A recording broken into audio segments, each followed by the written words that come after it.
Ever wondered what the longest journey in the UK is? It begins from Aberdeen in North Scotland and is ridden on using one of CrossCountry's dreaded Voyager trains. These trains cover a total of 778 miles, 13.5 hours, 2 countries and 37 stations to reach Penzance in Cornwall, and is definitely not a journey for the faint-hearted. So, join me as we take a look at this journey and ride it in its entirety. So, without further ado, it's now time for us to get this show on the rails.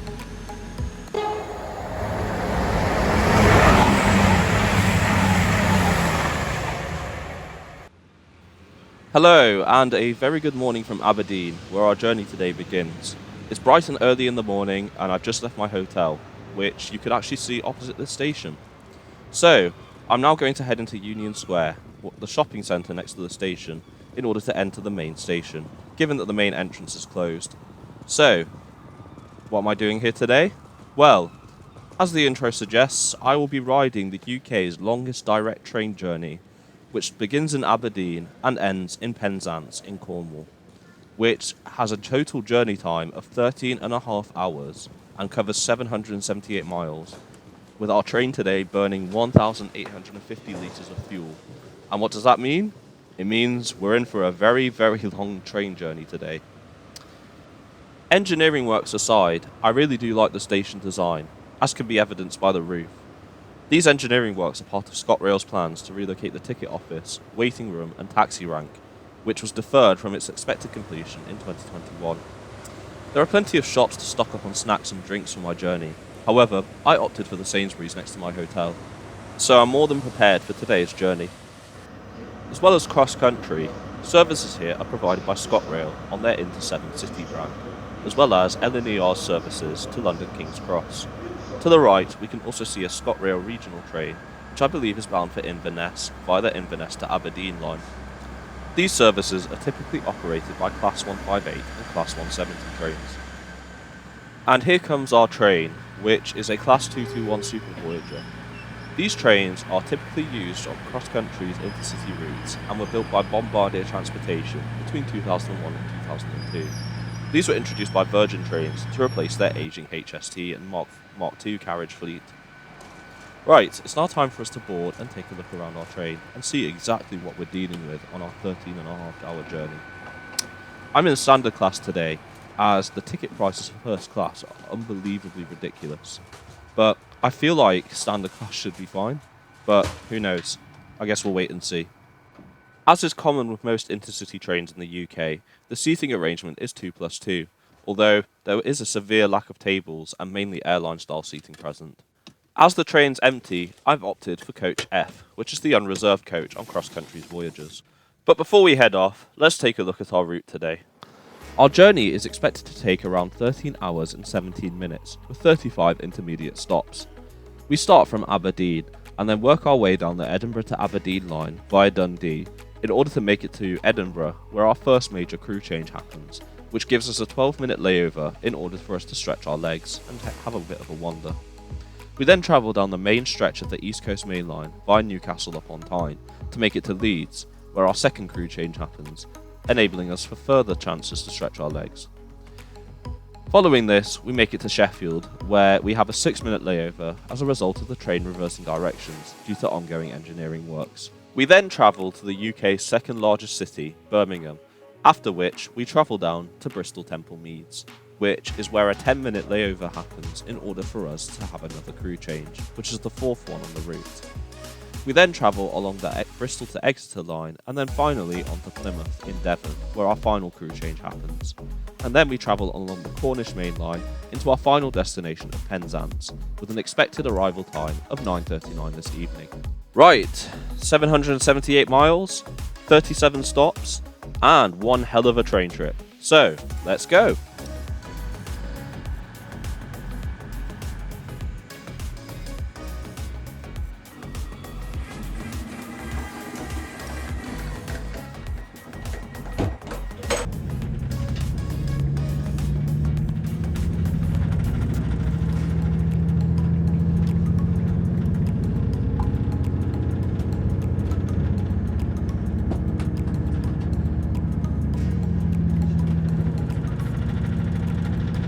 From Aberdeen for Penzance. My name's Stephen, I'm your train manager with you as far as Edinburgh Waverley today. Train consists of 5 carriages. Coach A for Alpha is your first class carriage at the very front. Coaches B, C, D and F are all standard pass and Coach B is fully unreserved if you don't have a seat reservation. And we're off. Whilst a 1 minute delay isn't necessarily ideal, this is not as bad compared to the rest of the delays which we will experience on this trip. However, I think I'd rather save that for later on, so for now, let's just admire the scenery that the Edinburgh to Aberdeen line has to offer. This part of the route runs along the Aberdeenshire coast, and as you'll agree, coupled with a lovely day such as this will make the journey somewhat more bearable as time goes on. Approximately 15 minutes later, we arrive into our first stop of Stonehaven, in Aberdeenshire. The station's third platform used to be on the left, but was demolished in order to make way for a car park.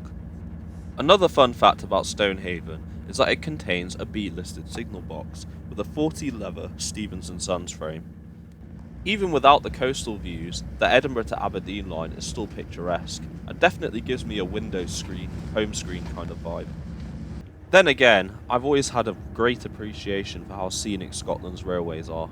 If only this line was on the West Highland line. We then arrive into Montrose around 20 minutes later, which is the second stop on our route. Not only is Montrose a town with a wealth of architecture, it is also a centre for international trade and has a view of the Montrose Basin, a tidal lagoon which is considered a nature reserve of international importance. The viaduct which we are currently crossing is the only single line section of the line between Edinburgh and Aberdeen. As we continue along the Edinburgh to Aberdeen line, we are once again greeted by many coastal views. This one in particular was one of my favourites on the route, and as you can agree, I'm sure you'll agree, it is very, very impressive. Something I really do need to try one day is the coastal walk paths on this route, as I'm sure that on a really sunny day, it can be a very nice walk, especially located next to the railway line and the coast. We are now over an hour into the trip, and we are now arriving into our fourth stop of Dundee. Dundee is actually where this service used to originate from until December 2008. The service would depart at Dundee at 6:54 in the morning compared to the 8:20 start from Aberdeen, which it does today. So, quite a stark contrast. In the background as we leave Aberdeen, we can see the Tay rail bridge. A fun fact is that this isn't actually the first Tay rail bridge to have been constructed. The first one was opened in 1878, although it collapsed a year later in 1879 due to its infrastructure design not being designed to cope with high wind levels which are commonly seen in this part of Scotland. The bridge was subsequently reconstructed in order to take this into account, which is the bridge we are currently riding on right now. The bridge acts as a major rail link between Dundee and the Fife coast, and is one of 2 major bridges on the Edinburgh to Aberdeen route, the other being the Forth Bridge. In the background, we can see the city of Dundee, and I'm sure you'll agree this is a very picturesque part of the route, and is one of my favourite parts of the Edinburgh to Aberdeen line.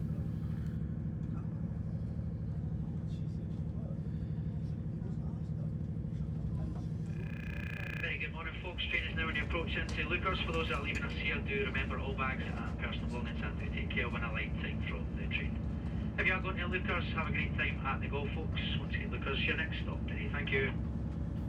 We are now approaching our 5th stop of LEUCHARS, which is our only stop in Fife on the Edinburgh to Aberdeen line. It's worth noting that this station is not normally scheduled nowadays into the Aberdeen to Penzance journey. As mentioned by the guard, there's the Open Golf Tournament at LEUCHARS this weekend, and as such, operators on the Edinburgh to Aberdeen line have initiated an additional station call here in order to serve and take into account this.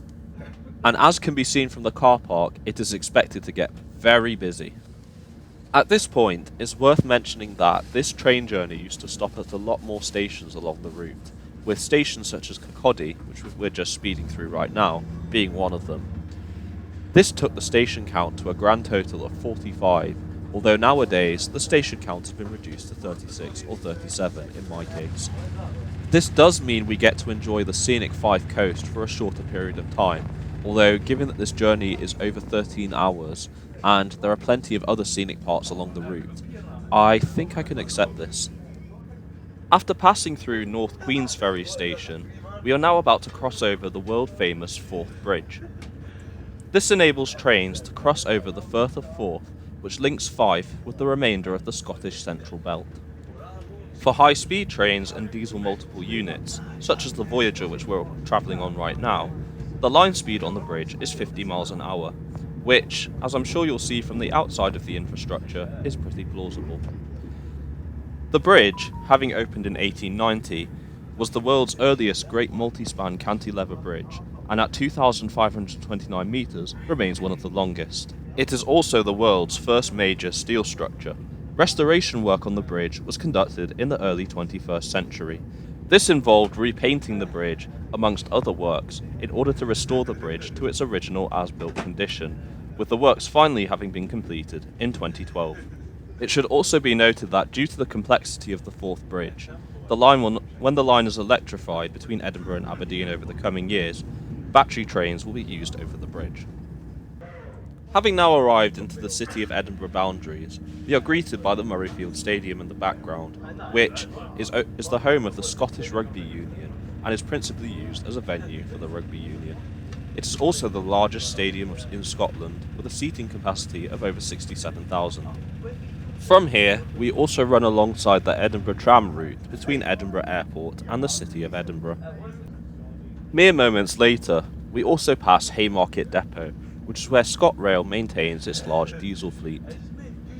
As can be seen to the left, there are several HST power cars used on their Inter-7 city services, as well as a few Class 170 and Class 158 units, which are used principally on Scottish regional routes that aren't expresses, even though in the past, these were the principal units on expresses. The Spanish manufacturer CAF built tramp stock can also be seen to the left, heading towards the main city centre. Edinburgh Haymarket is our next station call and the 6th stop on our route.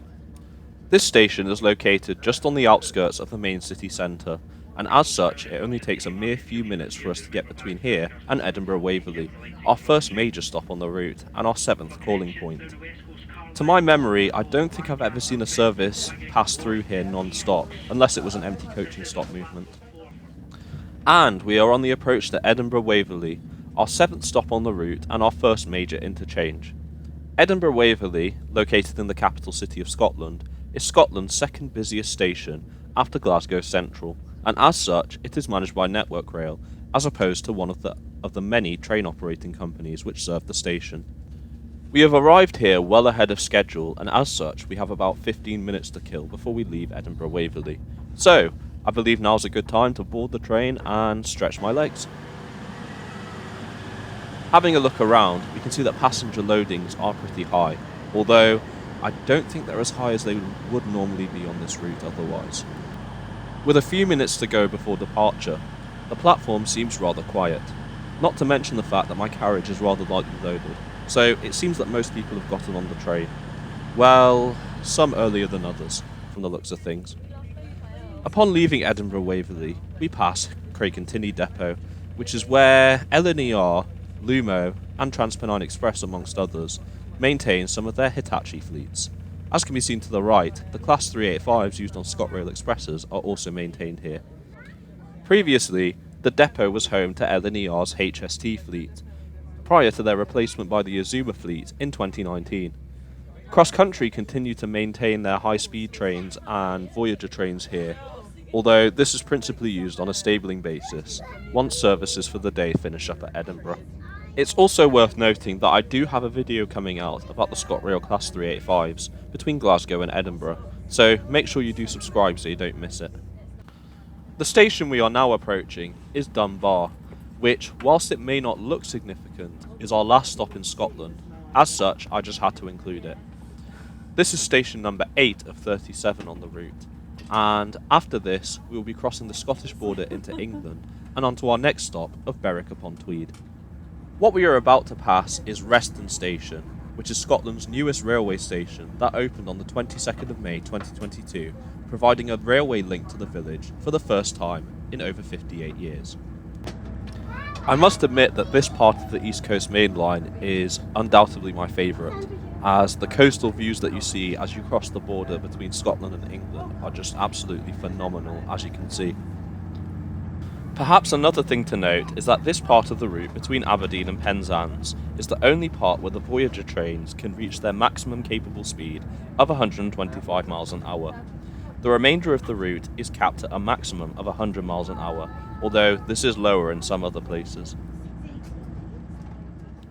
Sadly, our Scottish part of the trip is now coming to an end, as we are now approaching the border between Scotland and England in 3, 2, 1, and now we have just passed the border, so welcome back to England.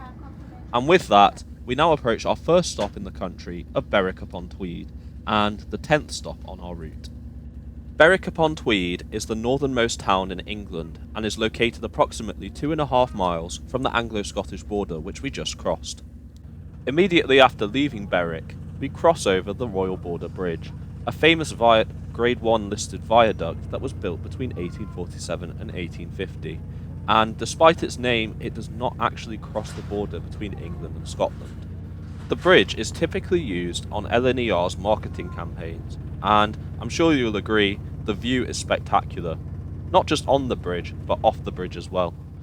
Heaton Train Maintenance Depot can be seen on the left on the approach to Newcastle. It is principally used by Northern to maintain their diesel fleet of Class 155 and Class 158 units, as well as a few Class 156s. Other operators of the depot include TransPennine Express for their Nova 1s, and LNER for their Azuma trains, as well as Grand Central's Class 180s. Heading into Newcastle Central, we can see Sage Gateshead, which is a music and events venue to the left, as well as the bridge over the River Tyne. Newcastle Central is the 12th stop on this route, and fortunately is where the train empties out, having picked up a huge and abnormal crowd of people from Ulmouth. The station is a major interchange on the East Coast Main Line, not just for LNER services to King's Cross, but also local services in the northeast of England provided by Northern, and TransPennine Express services to Manchester and Liverpool, as well as a junction for services along the East Coast Main Line to Edinburgh.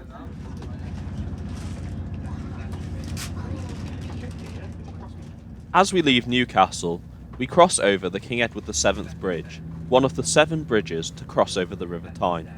If you look closely, you can see 6 of the 7 bridges, including the one we're on right now, just in this shot alone. That is until a Northern 156 appears and just completely blocks the view. It should be passing momentarily. And there it goes. Pretty impressive, don't you think? Perhaps another oddity on this part of the East Coast Main Line is that there's a Class 325 parcel unit, as used by the Royal Mail, stabled just in the Tyne Yard to the right. And having associated these trains with the West Coast Main Line pretty much my entire life, it was pretty strange to see. We are now coming up to stop 13, Durham, which, despite the superstitions surrounding the number, did turn out not to be very unlucky, as the passenger loadings were again very light. We are also greeted to a very generous view of the Durham Cathedral as we pass over the viaduct. On the approach to Darlington, we can see Network Rail's Class 950 track monitoring unit, which is based off the same design as the Class 150 Sprinter. Darlington is our 4th station on the route, and our last stop before we cross the border into Yorkshire. Perhaps another interesting part of the journey, which you may not always see, is that we have just crossed the sign which marks the halfway point between Edinburgh and London, or the entire length of the East Coast Main Line, which is pretty cool, as I have to admit that before this trip I don't think I've ever seen it before. The sight of one of TransPennine Express's Nova 3 sets in the Bay platform can only mean that we are on the approach to York, our 15th stop on the trip today. Both the station and the place are full of rich history, not just in general, but also in terms of British railways. As well as being a major hub for services in the north of England, located just outside the station is the National Railway Museum. The Costa Coffee we're passing as well is also located inside the building of the former York signal box. After leaving York Station and crossing over onto the junction towards Leeds, we can check out the progress of the TransPennine electrification between Church Fenton and York. At present, the line between Church Fenton and York is the only one to have seen significant progress, although the remainder of the route will be electrified as the years go by. Just under 20 minutes later, we find ourselves passing Neville Hill Depot, just outside of Leeds Station, which is home to LNER's Intercity 225 fleet and many of Northern's North East fleet. East Midlands Railway formerly operated and managed the depot until the retirement of their HSTs in May 2021. The arrival into West Yorkshire's largest city, Leeds, provides another opportunity for us to get a quick recess. Given its size and status within England, it's only natural that Leeds has many connections within the north of England provided by Northern Rail, as well as to London King's Cross with LNER and places in the West Midlands and the south of England through CrossCountry. The station also acts as a hub for the Transpennine route, for services on the North Transpennine between Manchester and Leeds, as well as to places such as Newcastle and York. The station recently underwent a refurbishment to extend its platforms, as well as refurbish the main reception. And disembarking never felt so good. Little did I know, however, this would be my last chance to stretch my legs before arriving into Penzance, for reasons which we will soon see later. But anyways, it's now time to board the service again, as it is about to depart, so let's go. First call from Leeds, where we wait for the West Gate in around 10 minutes time.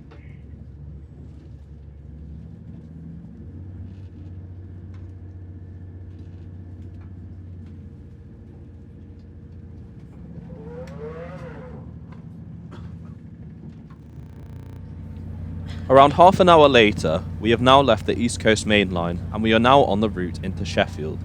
Just above can be seen the M1 motorway towards London and Leeds, and to the left can be seen the Sheffield Supertram tracks, which runs between the city centre out to Meadow Hall, the station we are about to pass through now. Having grown up in Sheffield, there's always something satisfying about speeding through this station, but I can't quite put my finger on it. Anyways, we are now on the approach to Sheffield, our next stop, and where we will have a brief layover in order to reverse here due to ongoing engineering works on the Hope Valley line, which have otherwise blocked our main route onto the Midland Main Line into Chesterfield and Derby.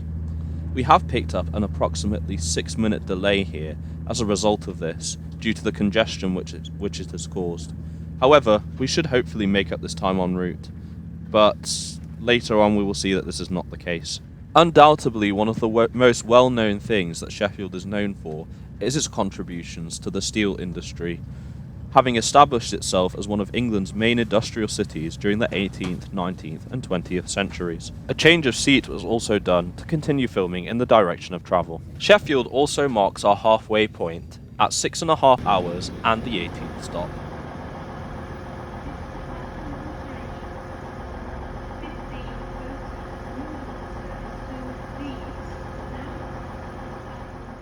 Our diversion via Beaton sees us passing the Sheffield Supertram depot, of which we can see the Siemens trams, as well as the UK's first tram train, the Class 399.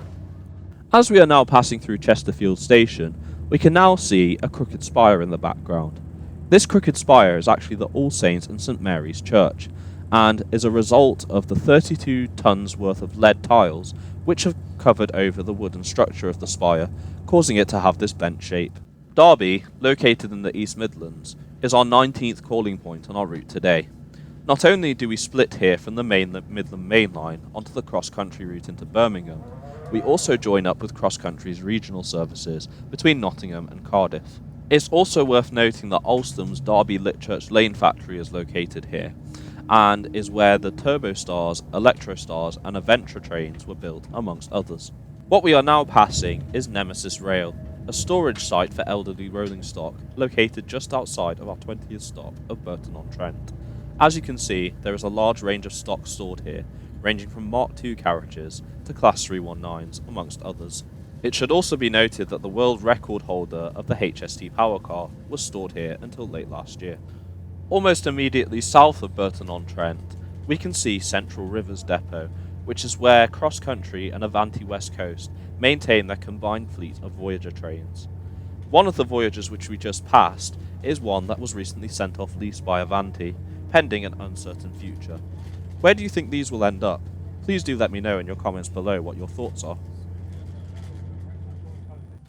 On the approach to Birmingham, it should be noted that we got diverted from our original route onto Coles Hill via Coles Hill Parkway, and as such we have picked up a 20-minute delay as a result of a points failure. In the background, we can see the ongoing HS2 works at Curzon Street, which should be fully operational by 2026, although this is likely to be delayed. Nevertheless, construction seems to be going well, and I look forward to trying the HS2 once it's fully operational. Birmingham New Street is the principal station serving the city of Birmingham, the UK's second largest city, and is one of the busiest railway stations outside of London. As of 2015, Grand Central Shopping Centre has been added to the station concourse, and I do have to admit, it does look really nice. In the background can be seen one of CrossCountry's regional Class 170 Turbostars. Birmingham New Street acts as a hub for all of CrossCountry services, meaning all either call or terminate at Birmingham New Street. Under normal circumstances, we would have had a 7 to 8 minute layover here to allow for a crew changeover. However, as a result of the 20-minute delay, this did not happen this time, and as such, I was not offered a chance to exit the train and stretch out my legs. Plus, just look at the amount of people that are about to board. It's gonna get crowded. As we leave New Street, we can see a sign for the 2022 Commonwealth Games, of which Birmingham is the host for them.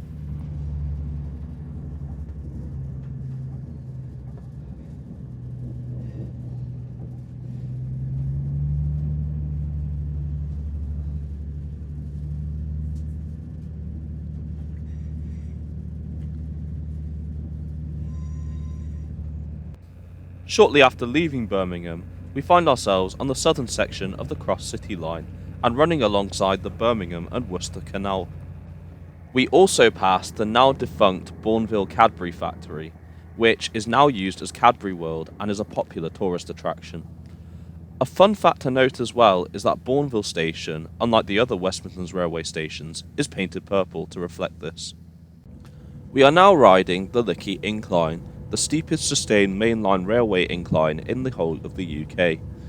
The climb of the gradient is 1 in 37.7 and runs for a distance of around 2 miles. As we are climbing down the incline, we're not facing that many issues. The main issues are faced when climbing back up the incline, heading north towards Birmingham. The only trains that regularly use the incline that don't experience any issues are the Class 323 units used by West Midlands Railway.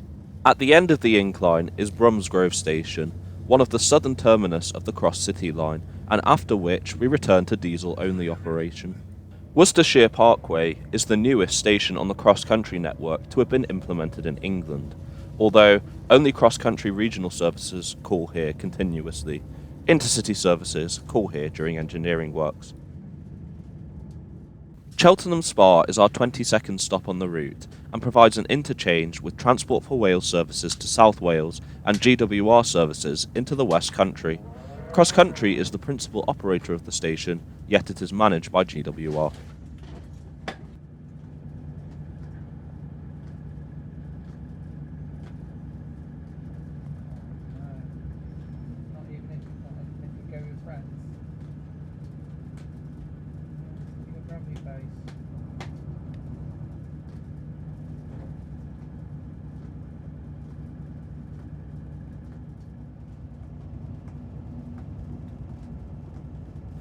Bristol Parkway, our 23rd stop, was built to serve the suburbs of North Bristol and provides an interchange with the South Wales Main Line as well as the line to Bristol Temple Meads, the latter of which we will be travelling on today.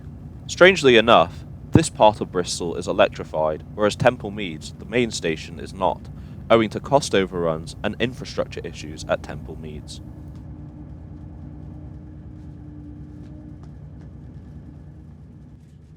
Arriva Train Care Bristol can be seen to the right. Not only is rolling stock maintenance carried out here, but also rolling stock refurbishments for many units across the country. Ever travelled on a northern refurbished Class 158 before? Part of the work was undertaken here. Our arrival into stop 24, Bristol Temple Meads, is 19 minutes late, and as such, there isn't that much time compared to what would normally be allowed to get out of the train and stretch my legs. Not to mention the fact that shortly we will see just how crowded the train is about to become. as quite a lot of holiday makers as well as locals in the area will be heading back to the southwest. I was disappointed though that we did not stop in the main shed, as the roof truly is a sight to behold. That being said, it's currently undergoing a redevelopment program and restoration, and is expected to be completed sometime in 2024. Owing to the delay of an inbound service from London Paddington, we departed Bristol approximately 16 minutes late. In my opinion, the West Country is one of the hidden gems of the UK, and this scenery is just a small piece of the puzzle as to why.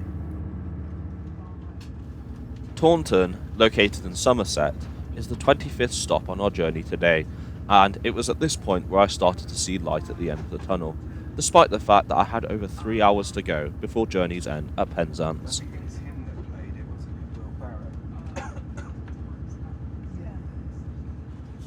Our 27th stop is Exeter St David's, located in Devon, and not only does it have one service to London from here by GWR, it also has a regional service to London provided by South Western Railway up via the West of England main line, as can be seen to the left.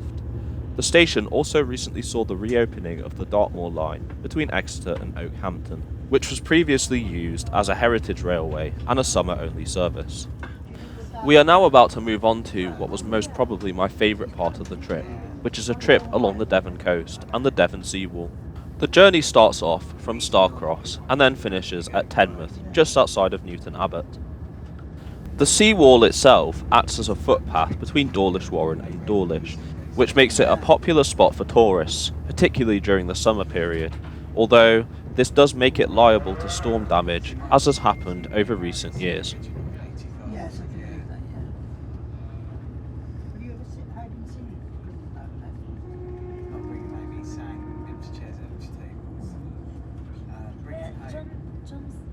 Another point to note is that the seawall also follows the River Ten into Newton Abbot and follows tidal waters for about 13 miles, 4 of which are open sea.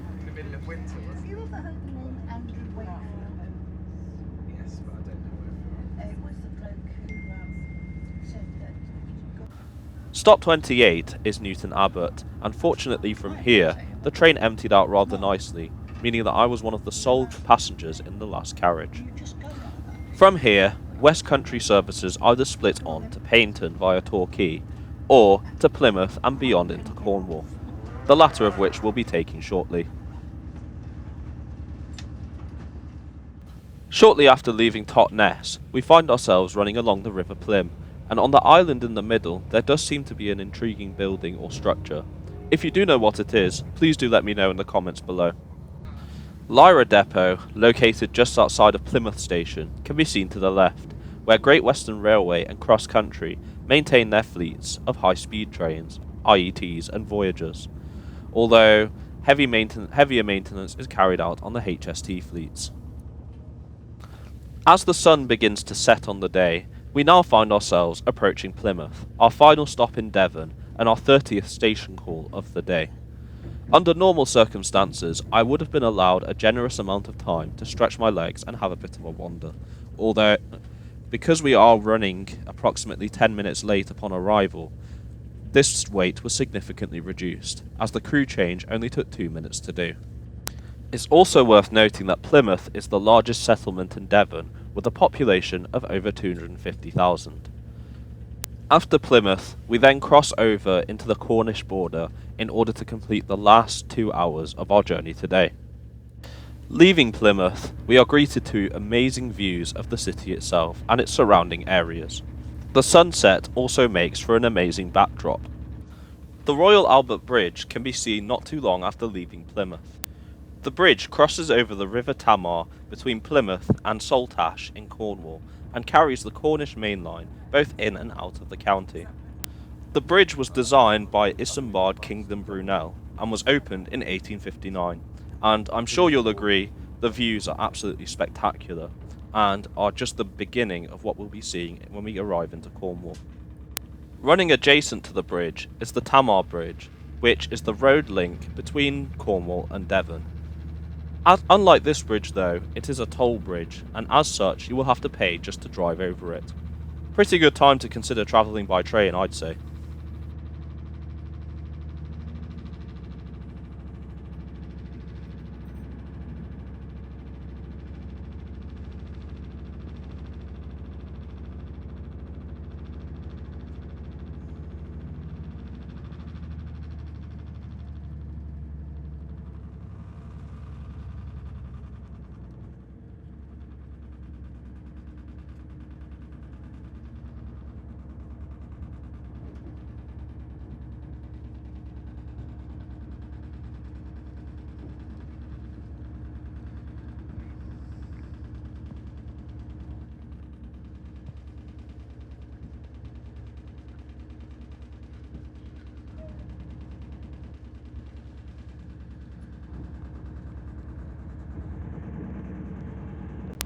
Marking our entry into the county of Cornwall, we are greeted to Saltash Station upon crossing the bridge.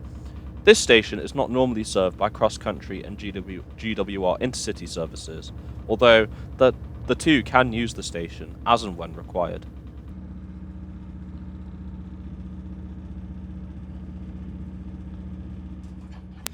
We have just left Liskeard, our first stop in Cornwall, and this marks stop number 31 on our 37th station trip, meaning there's not that much longer left until we arrive into our final stop of Penzance. Bodmin Parkway marks stop 32, and despite the name, it is actually located 3 miles away from the town itself, making it rather isolated from the main town centre. The views offered over the Cornish viaducts are absolutely amazing, and it really does make me want to do another trip over the Cornish main line in the future. Now approaching Truro, please change at Truro for stations to Falmer.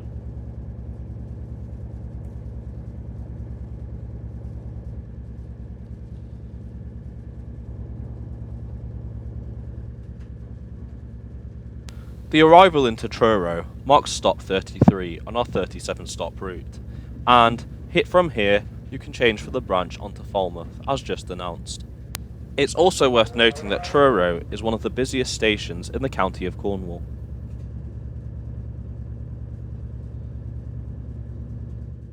One thing to note as we ride alongside the dual carriageway to the right is that the maximum line speed of the Cornish main line is 75 miles an hour, making it the main line with the slowest top speed out of all the main lines which we travelled on throughout the whole Aberdeen to Penzance route. To put it into context, we're going at the maximum speed which is permitted on the London Overground as well as on smaller branch lines, but still faster than most cars though. We are now approaching stop 35 of 37, which is Redruth, meaning there's only 20 minutes to go until we arrive into Penzance at long last. Eagle-eye viewers will note the station signs are no longer in the GWR font. This is to reflect the transition to Great British Railways, which will occur over the coming years. Our penultimate stop before Penzance has finally been reached, which is St Erth. Here you can change for the St Ives branch, which is really popular, especially during the summer months. It's also worth noting that at the time of arriving into St Erth, we would have already been in Penzance had there not been any delays. Currently, we are 8 minutes behind schedule, so it'll be interesting to see what time we actually arrive into Penzance. Well, I guess there's only one thing left to do and finish the final leg of our trip. On the final leg of the journey to Penzance, we pass Long Rock Depot, which is where Great Western Railway maintain a good chunk of their fleet, particularly the Night Riviera Sleeper, which I will be having a look at some point soon, so do subscribe so you don't miss the video. The GWR HST fleet can be seen in the background, as well as one of the last HSTs to have left Old Oak Common, as noted by its vinyls and nameplates. At the end of its 780-mile journey today, our unit will also return to Long Rock Depot for stabling overnight, before returning to Scotland the next morning. The southwest coast path can be seen to the left as we approach our final stop of Penzance, and it's safe to say it has been a very, very, very long day. Although I have to admit I really did enjoy this journey, despite the overcrowding at certain intervals during the trip, as it enabled me to travel the whole country in one day, and surprisingly at a pretty affordable price. You know, hotel and trips up to Aberdeen aside. And its journey's end at Penzance, after 13.5 hours, 780 miles, over 1,800 gallons of fuel burnt, and 37 stops. We have now arrived at our 37th and final stop, which is Penzance. And I did it on Britain's most hated train. Although I have to admit, the seats wasn't as uncomfortable as I thought for such a long duration. I found them pretty adequate. I'd say the only problem was overcrowding at certain intervals, which I believe cross-country really do need to work on long term, if possible, provided the Department for Transport enabled the initiation of the full timetable and additional rolling stock. But yeah, that's it. The longest direct journey in the UK has been completed. And on arrival into Penzance, I'd really like to thank you for coming along with me on this ride today and sticking around until the end of the video, as it was a long one. If you did enjoy this video, please do give it a like, as well as share it, as that really does help the channel to grow. If you did enjoy this video and want to see more content such as this, why not consider subscribing, as well as enabling notifications, as I am now publishing new videos every Sunday at 5 PM for the time being, after which I'll return to Friday uploads. Anyways guys, that's it from me, and it took me probably as long as it did to do this journey just to edit this video, so I think for now it's time for me to go get some rest. So, take care, stay safe, and I will see you next time in the next video. Goodbye.